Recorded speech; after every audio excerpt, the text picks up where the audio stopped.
Can yesterday's deal between Ted Cruz and John Kasich stop Donald Trump? Well, it was better late than never, but boy, they waited a long time.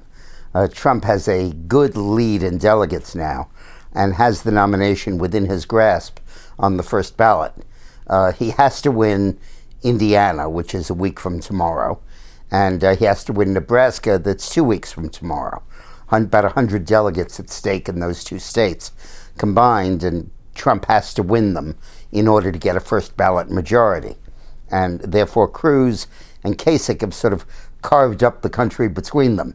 It reminds me of when the Pope assigned all territory east of a certain longitude to Portugal and west of it to Spain. That's how Brazil got to be Portuguese. But this is a lot less imperial because neither of them are ahead in any of the states they're divvying up. The deal was that Cruz, who's running second in Indiana, would have a clear shot in Indiana, and Kasich, who's from next door in Ohio, would not compete, and that Cruz would not compete in Oregon and New Mexico, states where presumably Kasich is doing well.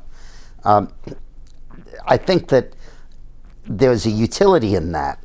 But then the question comes down to California, because in California, whoever doesn't compete is out, because that's 172 delegates. And it's hard to see how this precedent of the two of them working together can carry forward in California. In any case, they may not live so long. Right now, Trump has a lead in Indiana, a lead in Oregon, and a lead in New Mexico. So we have to see if this deal ultimately bears fruit. Behind the deal is a fundamental conviction that Trump can't win, which I do not share.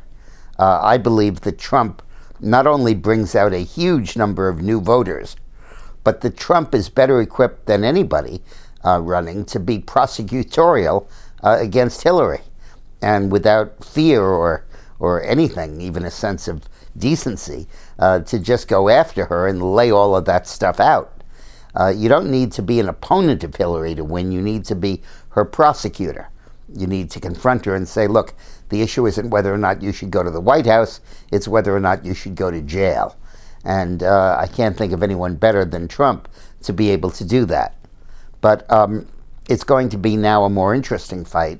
And Cruz still has a shot to win if he can deny Trump triumphs in Indiana, Nebraska, Oregon, and New Mexico.